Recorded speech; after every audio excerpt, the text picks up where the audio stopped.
মাত্র ১ কাপ আটা দিয়ে আর ২টি আলু দিয়ে মজাদার একটা নাস্তার রেসিপি। আসসালামু আলাইকুম বন্ধুরা, কেমন আছেন আপনারা সবাই? আশা করি সবাই ভালো আছেন, আমিও ভালো আছি। আজকে আমি আপনাদেরকে বানিয়ে দিব পটেটো রোল বা সামোসা রেসিপি। এই ঘরে থাকা মাত্র ১ কাপ আটা আর ২টি আলু দিয়েই বানিয়ে নেওয়া যাবে এই সহজ রেসিপিটা। তো চলুন শুরু করছি আজকের এই সহজ রেসিপিটা। এজন্যই প্রথমে একটা বাটিতে ১ কাপ ময়দা নিয়ে নিচ্ছি। একটা ডো বানিয়ে নিতে হবে প্রথমে আমাদের। এরপরে নিয়ে নিচ্ছি হাফ টেবিল চামচ পরিমাণ লবণ। আর দিয়ে দিচ্ছি ১ টেবিল চামচ পরিমাণ সয়াবিন তেল। এই ময়দার সাথে শুকনো উপকরণগুলো একটু মাখিয়ে নিতে হবে। তো হাত দিয়ে আমি খুব ভালো করে এটাকে মাখিয়ে নিচ্ছি। এরপরে এখানে অল্প অল্প করে পানি দিয়ে ভালো করে একটা ডো বানিয়ে নিতে হবে। খুব বেশি নরমও হবে না, আবার শক্তও হবে না, সফট একটা ডো বানিয়ে নিতে হবে। তো এখানে আমি অল্প অল্প করে পানি দিয়ে একটা ভালো সুন্দর একটা ডো বানিয়ে নিচ্ছি। এরপরে এটাকে ঢেকে সাইডে রেখে দিচ্ছি। তারপরে এখানে আমরা আলুর পুরটা রেডি করব। এজন্য আমি এখানে কিছু আলু ছোট ছোট পিস করে কেটে নিয়েছি আর এখন একটা কাঁটা চামচের সাহায্যে এটাকে ম্যাশ করে নিচ্ছি। খুব ভালো করে আলুটাকে ম্যাশ করে নিতে হবে। আপনারা চাইলে কম বেশি করে নিতে পারেন। ভালো করে আলুটা ম্যাশ করে নেবেন যাতে কোনো রকম আলুর দানা না থাকে। এরপরে আমি এখানে দিয়ে দিলাম ২ টেবিল চামচ পরিমাণ পেঁয়াজ কুচি আর ১ টেবিল চামচ পরিমাণ কাঁচা মরিচ কুচি। এরপরে দিয়ে দিয়েছি হাফ টেবিল চামচ পরিমাণ গোলমরিচের গুঁড়ো। এরপরে দিয়ে দিলাম হাফ টেবিল চামচ পরিমাণের মতো চিনি ফ্লেক্স আর দিয়ে দিচ্ছি হাফ টেবিল চামচ পরিমাণের মতো চাট মশলা আর হাফ টেবিল চামচ পরিমাণের মতো দিয়ে দিচ্ছি জিরা গুঁড়া আর দিয়ে দিচ্ছি পরিমাণ মতো লবণ। আপনাদের কাছে যদি রসুন গুঁড়া বা আদা গুঁড়া থেকে থাকে এগুলো আপনারা দিয়ে নিতে পারেন।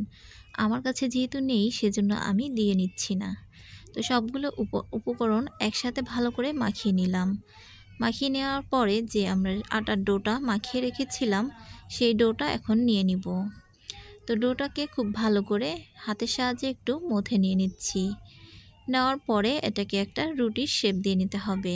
এরপরে একটু ময়দা দিয়ে দিচ্ছি, ছিটিয়ে দিয়ে দেওয়ার পরে এটাকে এখন একটা রুটি বেলে নিব। খুব বড় সাইজের করে একটা রুটি বেলে নিতে হবে। তো আপনারা দেখতেই পাচ্ছেন যে আমি কত বড় একটা সাইজের রুটি বানিয়ে নিলাম। এরপরে এখানে যে আলুর পুরটা রেখে দিয়েছিলাম সেই আলুর পুরটা রুটির গায়ে মাখিয়ে দিয়ে দিচ্ছি। আপনারা এটা দেখলেই বুঝতে পারবেন। তো এভাবে করে রুটিটার গায়ে আমার আলুর পুরগুলো মাখানো হয়ে গেছে। আমি আলুর পুরটা একটু বেশি করে দিয়েছি মোটা করে, এতে কিন্তু খেতে খুব ভালো লাগবে। এই সামোসাটা খেতে অনেক মজা হবে। এরপরে আমি রুটিটা এভাবে চিকন চিকন করে একটু কেটে নিচ্ছি। আমি এখানে ৫ ভাগে ভাগ করে নিব। আপনারা চাইলে ৬ ভাগ বা ৭ ভাগও করে নিতে পারেন।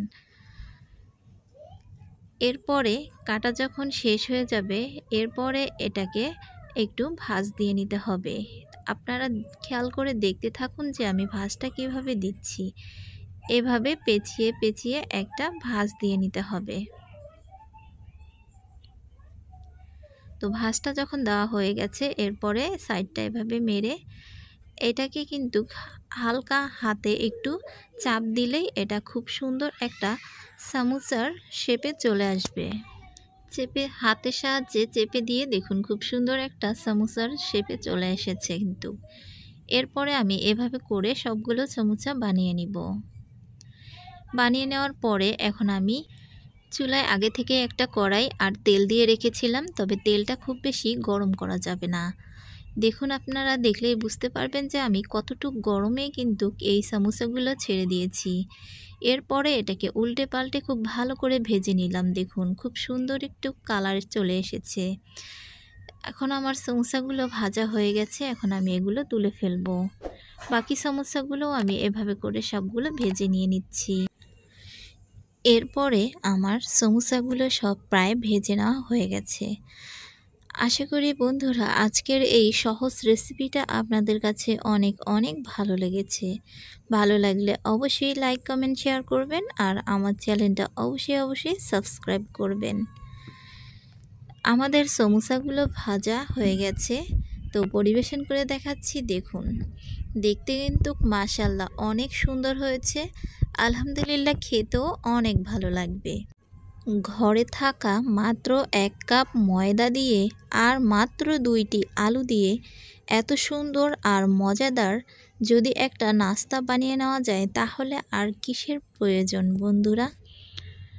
খুব সহজে আজকের এই রেসিপিটা আমি আপনাদেরকে দেখালাম। এরকম সহজ সহজ রেসিপি আমার চ্যানেলে অনেক দেওয়া আছে, চাইলে আপনারা দেখে নিতে পারেন। বাসার সবাই খেয়ে বলছে অনেক মজা হয়েছে। এরকম নাস্তা যদি চায়ের সাথে থাকে তাহলে আর কিছু লাগবে না। আজকের মতো এখানেই বিদায় নিচ্ছি। আল্লাহ হাফেজ।